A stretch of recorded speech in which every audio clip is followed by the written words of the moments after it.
உங்களை நான் எங்கெல்லாம் தேடுறது? நானும் உங்களுக்காக தான் இவ்வளவு நேரம் காத்துக்கிட்டு இருந்தேன். உங்ககிட்ட நான் ஒரு முக்கியமான விஷயம் பேசணும். சொல்லுங்க. வாங்க, பேசிக்கிட்டே போலாம். பரவாயில்ல, நமக்குள்ள ஒரு முடிவுக்கு வந்ததுக்கு அப்புறம் கார்ல வரேன். நான் உங்க வீட்டுக்கு வந்திருந்தப்போ எந்த பட்டு வேஷ்டியை விரிச்சு எனக்கு மரியாதை கொடுத்தீங்களோ அதே பட்டு வேஷ்டியை கட்டிட்டு வந்து முறைப்படி நீங்க என்ன பொண்ணு கேட்கணும்.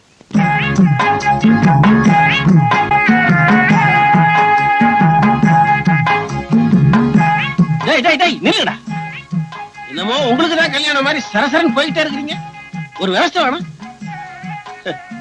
சின்னமணி வாடா.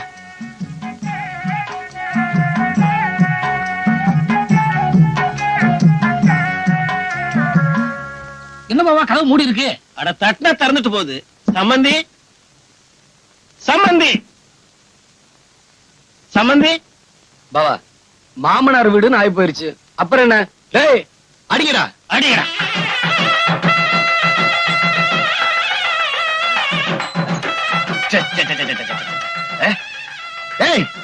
நிறுத்துங்கடா. என்னையா மேலதாளத்தோட வந்திருக்கீங்க? நன்கொடை விடுமா? உங்களுக்கு விஷயம் தெரியாதுன்னு நினைக்கிறேன். தெரியாது. நாங்க முறைப்படி பொண்ணு கேட்டு வந்திருக்கிறோம். வாட்? பொண்ணா? எந்த பொண்ணு? என்னங்க இது, உங்களுக்கு இருக்கிறது ஒரே பொண்ணு தானே? ஆமா, அததான் கேட்க வந்தோம். What nonsense you are talking. இந்த எக்ஸ் மேயர் செல்வதோர வீட்டுக்கு பொண்ணு கேட்டு படியேறி வரத்துக்கு என்ன தைரியம்டா உங்களுக்கு?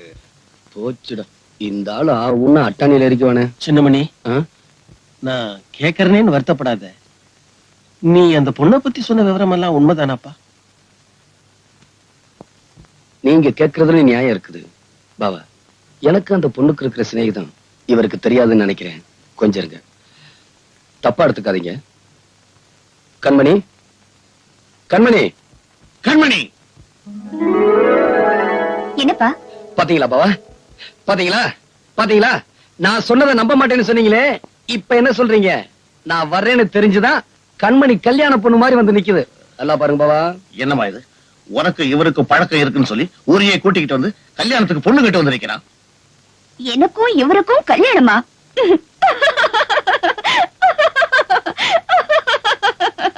ஐயோ,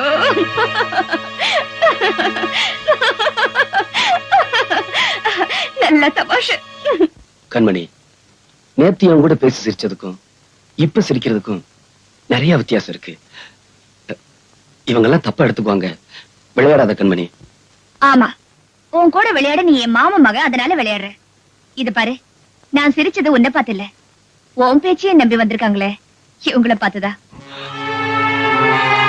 இத பாருங்க, நானும் வாழ வேண்டிய ஒரு பொண்ணு.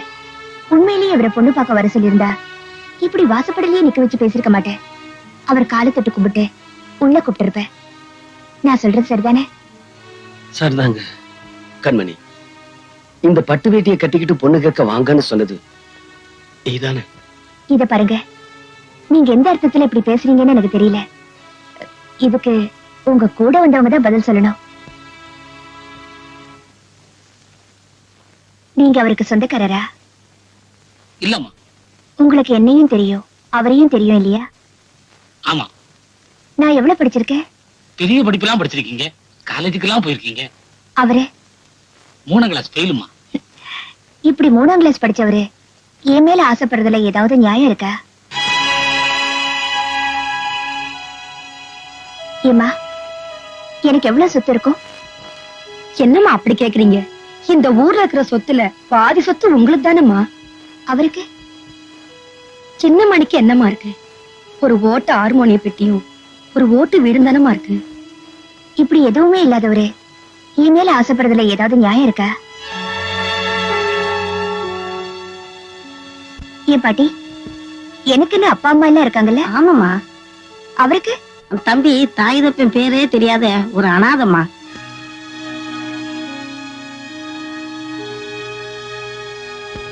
இப்படி அப்பா அம்மா பேர் தெரியாத ஒரு அனாதை என் மேல ஆசைப்படுறதுல ஏதாவது நியாயம் இருக்கா? இப்படி எந்த விதத்திலுமே நியாயம் இல்லாத ஒருத்தர் உங்களையெல்லாம் இங்க கொண்டு வந்து நிப்பாட்டி இருக்காரு. இனிமேலும் நீங்க எல்லாம் இங்க நிக்கிறதுல ஏதாவது நியாயம் இருக்கா?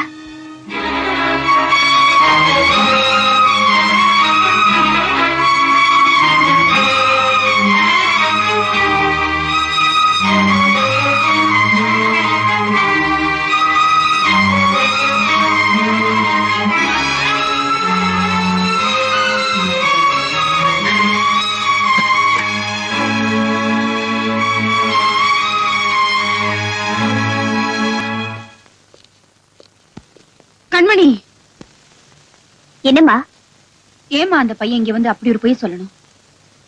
பொய் சொன்னது அவன் இல்ல, நான் தான். ஏன் ஏன் அப்படி சொன்ன? ஊரையே கூட்டி அவனை அவமானப்படுத்தணும்னு நினைச்சேன். அதனாலதான் அவனை இங்க பொண்ணு பார்க்க வர சொன்னேன்.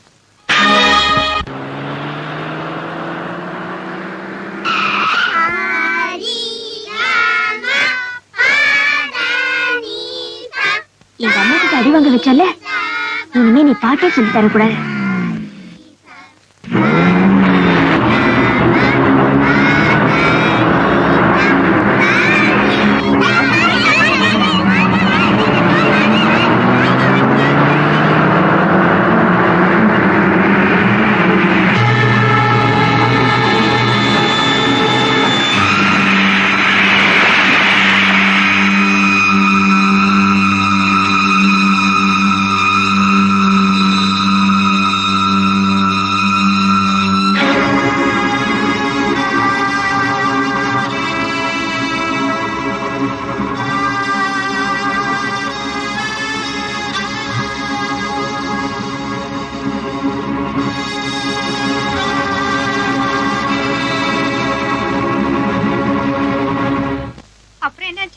அப்புறம் என்ன, ஹார்மோனி பெட்டி அடிச்சு தூள் தூள் ஆக்கிட்ட. இனிமே அவன் நம்ம பிரச்சனைக்கே வரமாட்டான்.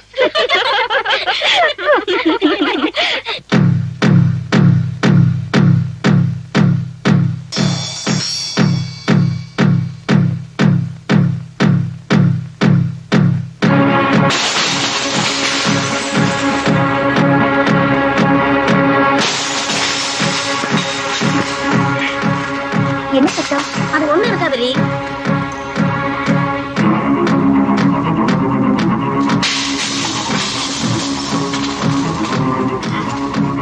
இருங்க வர.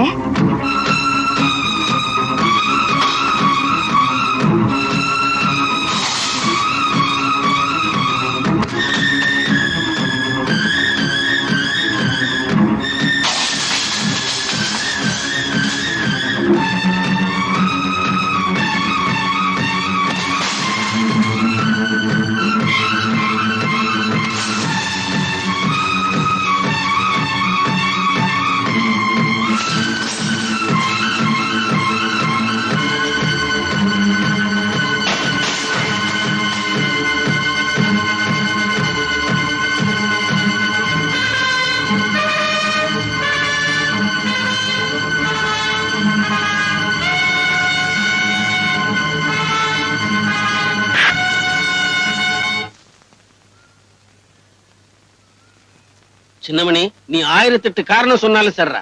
வயசு பொண்ணு கை நீட்டி அடிச்சது தப்பு. பஞ்சாயத்துல நீ மன்னிப்பு கேட்டே ஆகணும். பாவா, தயவு செஞ்சு இந்த விஷயத்துல நீங்க தலையிடாதீங்க. அவ தப்பு பண்ணா, அவளை நான் அடிச்சேன். இதுக்காக எவங்கிட்டையும் நான் மன்னிப்பு கேட்க தயாரா இல்ல. டேய், உன் பிரச்சனையை நீ சொல்லிட்ட இல்ல. இந்த ஊருக்குன்னு ஒரு கட்டுப்பாடு இருக்குது. அதுக்கு நான் கட்டுப்பட்டே தீரணும். உனக்கு பதிலா நான் அடி வாங்குறேன்டா. பாவா, இந்த பிரச்சனைய நானே தீர்த்துட்டேன்.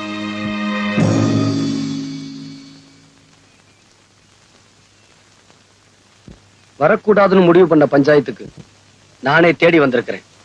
உங்களால என்ன செய்ய முடியுமோ அதை செய்யுங்க. பாத்தீங்களா, என் காரை உடைச்சது மட்டும் இல்லாம என் பொண்ணு அடிச்சது மட்டும் இல்லாம என்ன திமிரா பேசுறான். நம்ம ஊர் வழக்கப்படி என்ன செய்யணுமோ அதை நீங்க செய்திருங்க. என்னையா நான் சொல்றது? டேய், முதல்ல அவனை மரத்துல கட்டி வைக்கடா. இந்த ஊர்ல எவனும் என்னை கட்டி வச்சு அடிக்க முடியாது. நானா அடி வாங்கினாத்தான். எடுறா கைய. அவன் தயாராயிட்டான். அவனை யாரு அடிக்கணுங்கிறத நீங்க தான் முடிவு பண்ணணும். என் பொண்ண கை நீட்டி அடிச்சிருக்கான். அதுக்காக என் பொண்ணு கையால தான் அடி வாங்கணும்.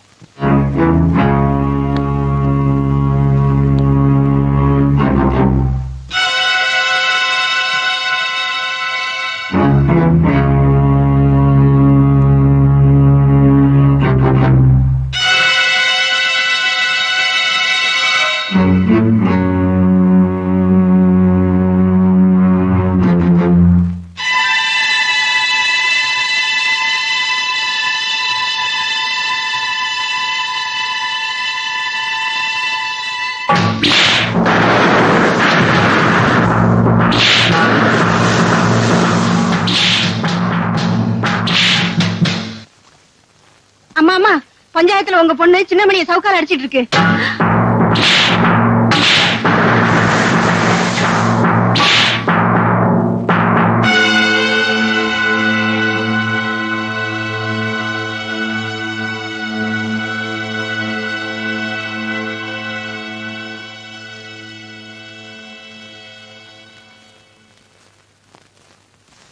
ஆத்திர அடங்கிருச்சா?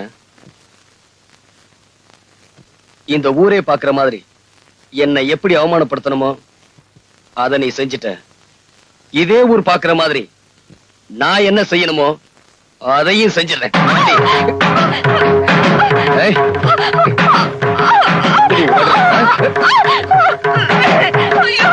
என்ன அவமானப்படுத்துற உனக்கு இது ஒரு பாடமா இருக்கு.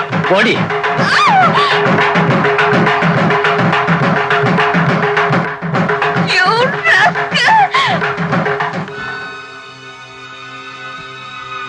ஒரு பொண்ணுக்கு ஒரு தடவை தான் கழுத்துல தாலி ஏறணும்.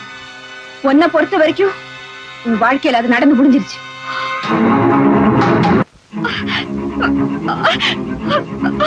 பலவந்தமாவோ பலாத்காரமாவோ இந்த தாலி என் கழுத்துல நிறுத்தி வைக்க முடியாது. இந்த தாலி எப்போ உன் கழுத்திலே இருக்கணுங்கிறதுக்காக நான் காவலும் இருக்க முடியாது. ஒரு நிமிஷம் நான் சொல்றத பொறுமையா கேளு. அதுக்கப்புறம் இந்த தாலியை கழுத்திலேயே மாட்டிக்கிறதா இல்ல கழட்டி எறியறதாங்கிறத நீயே முடிவு பண்ணிக்க. நீ நிக்கிற இந்த இடம், இந்த பங்களா, உன்னுடைய கார், நம்ம வசதிகள், இதுக்கெல்லாம் சொந்தக்காரன் யார் தெரியுமா? இந்த தாலியை உன் கழுத்துல பலவந்தமா கட்டினானே அந்த சின்ன மணிதான். நீ நினைக்கிற மாதிரி உங்க அப்பா ஒண்ணு ஒரு பரம்பரை பணக்காரர் இல்ல. இதே ஊர்ல வசதியா வாழ்ந்துகிட்டு இருந்த எங்க அண்ணன் கிட்ட கை நீட்டி சம்பளம் வாங்கிட்டு இருந்த ஒரு வேலைக்காரர் தான். அவர் எங்க அண்ணன் கிட்ட வேலை செஞ்சுக்கிட்டு இருந்தப்ப தெரிஞ்சோ தெரியாமலோ உங்க அப்பா கிட்ட நான் என் மனசை பறி கொடுத்துட்டேன். இது தெரிஞ்ச எங்க அண்ணன் எவ்வளவோ எடுத்து சொல்லி பார்த்தாரு. ஆனா நான் கேட்கல. முடிவா எங்க அண்ணன் கிட்ட நான் சொன்னேன், நீங்களா பார்த்து ஒருத்தரை கல்யாணம் செஞ்சு வச்சாலும், நானா விரும்பி ஒருத்தரை ஏத்துக்கிட்டாலும் வாழ்க்கை நடத்த போறவன் நான் தானேன்னு சொன்னேன். அதுக்கப்புறம் அவர் ஒரு வார்த்தை கூட என்கிட்ட பேசல. அடுத்த வாரமே உங்க அப்பா கட்டின தாலி என் கழுத்துல ஏறிச்சு. ஆனா கல்யாணமான ஒரு மாசத்துக்கு அப்புறம் தான் உங்க அப்பாவுடைய சுயரூபமே எனக்கு தெரிய ஆரம்பிச்சது. நீங்க எவ்வளவு சொல்லியும் கேட்காம நான் தப்பு பண்ணிட்டேன்னா உங்களை இந்த நிலைமைக்கு ஆளாக்குனதே நான் தானே. இப்போ எல்லா சொத்தையும் எழுதி வாங்கிட்டு வந்தாதான் நீ வீட்டுக்குள்ளேயே வரலான்னு என் வீட்டுக்காரர் சொல்லிட்டாரு. அதுக்கு நீ என்னமா சொன்ன? எங்க அண்ணன் சொத்தையெல்லாம் எழுதி வாங்கி கொடுத்துட்டு உங்க கூட வாழணுங்கிற அவசியம் கிடையாதுன்னு சொல்லிட்டு அந்த வீட்டை விட்டு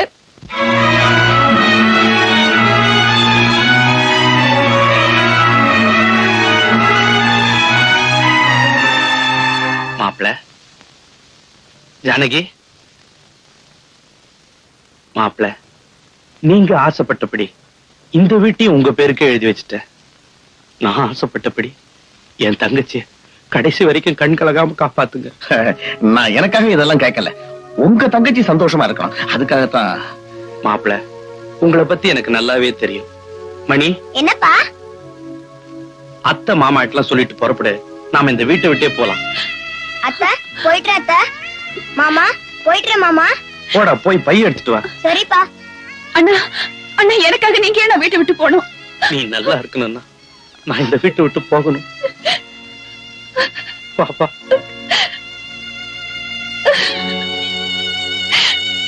அண்ணா,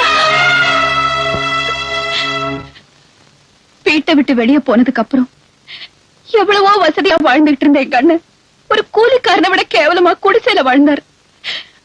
அந்த நேரத்துல அவருக்கு வந்த சக்கரை வியாதியை குணப்படுத்த அவரால் முடியல. அப்பதான் அவரை பாக்குறதுக்காக நான் ஆஸ்பத்திரிக்கு போனேன்.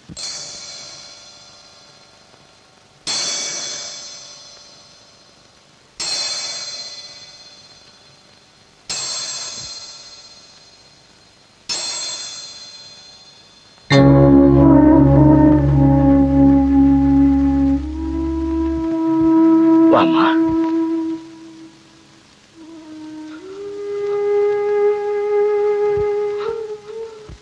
ஆபரேஷன் தான் முடிஞ்சு போச்சே, அப்புறம் என்ன அழறீங்க? இன்னொரு காலம் எடுத்தாதான் உங்க அண்ணனை உயிரோட பார்க்க முடியும்னு டாக்டர் சொல்லிட்டாருமா. டாக்டர் சொன்னா உங்க நல்லதுக்கு தான் சொல்லுவாரு. ஒரு காலுக்கு நீ இருந்த, இன்னொரு காலுக்கு நான் இருக்கேன்னா.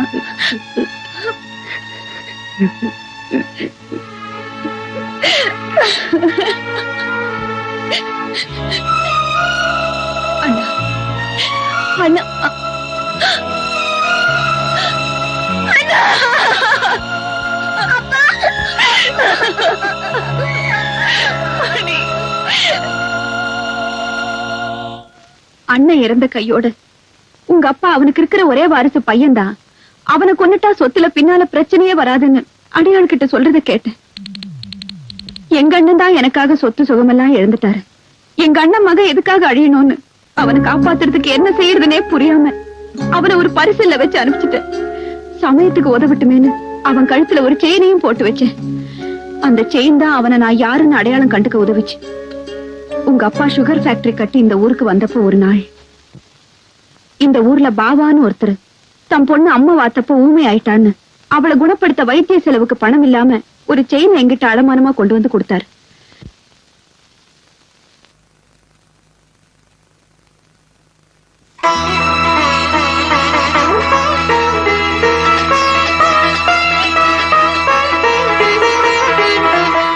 வாங்க, இத பாருங்க, இது உங்க நகை இல்லைன்னு எனக்கு நல்லா தெரியும். தயவு செஞ்சு சொல்லுங்க, இது எப்படி உங்க கைக்கு வந்தது? அது வந்து தயவு செஞ்சு சொல்லுங்க. அம்மா, என் மக வைத்திய செலவுக்காக நீங்க உதவி செஞ்சீங்க, அதனால இந்த உண்மையை சொல்றேன். 20 வருஷத்துக்கு முன்னால ஒரு நாள் ராத்திரி பரிசலை கட்டிட்டு கரையேறும்போது யாரோ அலற சத்தம் கேட்டுச்சு. திரும்பி பார்த்தா ஒரு பையன் உயிருக்கு போராடி தத்தளிச்சுக்கிட்டு இருந்தான். அவனை காப்பாத்தி கூட்டிக்கிட்டு வந்து என் மகனா வளர்த்துக்கிட்டு வந்தேன். அவன் கழுத்துல இந்த சங்கிலி இருந்துச்சு. அவர் சொன்ன விஷயத்தை வச்சுதான் எங்க அண்ணன் மகன் உயிரோடு இருக்கிற விஷயமே எனக்கு தெரிஞ்சது. வெளியே தெரிஞ்சுட்டா உங்க அப்பாவுக்கு இருக்கிற செல்வாக்குக்கு எங்க சொத்துக்கு ஆசைப்பட்டு சின்ன மணிக்கு ஆபத்து வந்துருமோன்னு பயந்துதான் இது வரைக்கும் சொல்லல. இதோட மட்டும் நான் அனுபவிச்ச வேதனை முடியல. ஒரு பொண்ணு வாழ்க்கையில எதை வேணாலும் தாங்கிக்குவா, ஆனா அவ புருஷன் இன்னொரு பொண்ணு கூட தொடர்பு வச்சிருக்கிறத மட்டும் அவளால தாங்கிக்கவே முடியாது. நான் அதையும் சந்திச்சேன். எந்த வேலைக்காரதா எங்க வீட்டுக்குள்ள நுழைஞ்சு என் மனசுல இடம் பிடிச்சாரோ அவரே நம்ம வீட்டுல வேலை செஞ்சிட்டு இருந்த வேலைக்காரி கூட தொடர்பு வச்சுக்கிட்டு அவளுக்கு எடுத்து கைவிட்டுட்டாரு. குழந்தையும் கைமா ஆஸ்பத்திரியில படுத்திருந்த அவளை பார்க்க நான் போனேன். டாக்டர், இப்ப எப்படி இருக்கு? இன்னும் 2 மணி நேரம் கழிச்சுதான் சொல்ல முடியும். நீங்க இவங்களுக்கு சொந்தமா? ஆமா.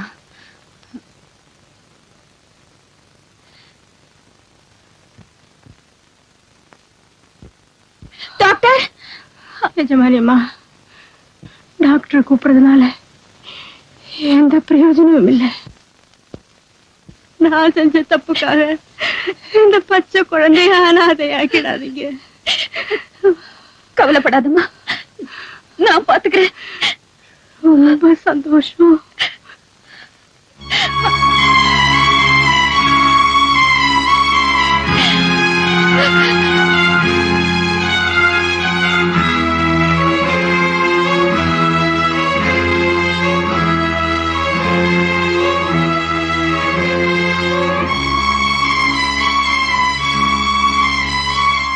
அன்னைக்கு அந்த வேலைக்காரி என் கையில கொடுத்துட்டு போன குழந்தை வேற யாரும் இல்ல, நீதான். அம்மா, உங்க அப்பா செஞ்ச தப்புக்காக நான் உனக்கு தாயான, நீ என் குழந்தை இல்லைங்கிறது உனக்கு தெரியக்கூடாதுங்கிறதுக்காக நான் குழந்தைய பெற்றுக்கல.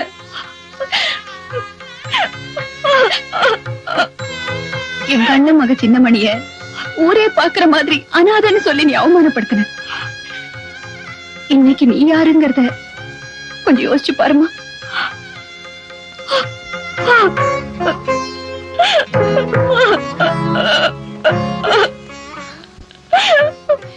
இந்த சாமி சன்னிதானத்துல நின்னுட்டு சொல்றேன், உங்க அப்பா எனக்கு செஞ்ச இத்தனை கொடுமைகளையும் தாங்கிக்கிட்டு நான் அவருக்கு ஒரு உண்மையான மனைவியா வாழ்ந்திருக்கேன்னா அதுக்கு என்ன காரணம் தெரியுமா? அவர் கட்டின தாலிக்கு நான் கொடுக்கிற மரியாதை தான். ஒரு தாய்ங்கிற ஸ்தானத்துல இருந்துகிட்டு மகளுக்கு செய்ய வேண்டிய எல்லா கடமையும் செஞ்சுட்டேன். உங்க அப்பா உனக்கு வேற இடத்துல கல்யாணம் பண்ணி வைக்க நினைக்கிறாருமா? பிடிஞ்சா நிச்சயதார்த்தம். இதுக்கப்புறமும் உன் கழுத்துல இருக்கிற இந்த மஞ்ச கயித்துக்கு நீ மரியாதை கொடுக்கறதும் கொடுக்காததும் உன் கையில தான் இருக்கு.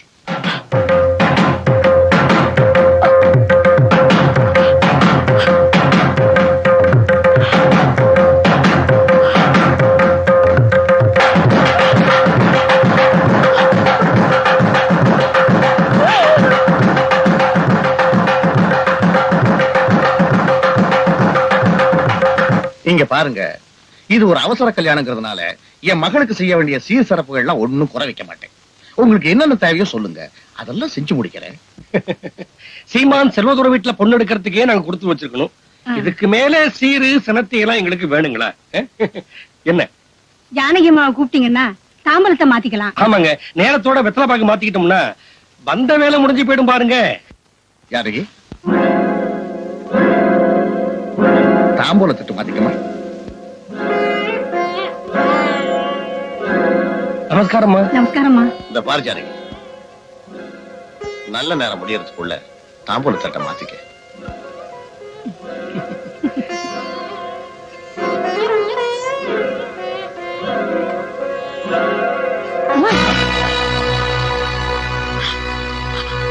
அம்மா அம்மா அம்மா, ஐயோ, இந்த கல்யாணத்தை நடத்துறதுக்கு உயிரை விடுறத தவிர எனக்கு வேற வழியே தெரியலம்மா. நானே ஒரு முடிவுக்கு வந்ததுக்கு அப்புறம் ஏமா நீங்க இந்த முடிவை தேடிக்கிட்டீங்க? உன் முடிவாவது நல்ல முடிவா இருக்கணும்னு தான் இந்த முடிவு. அம்மா அம்மா அம்மா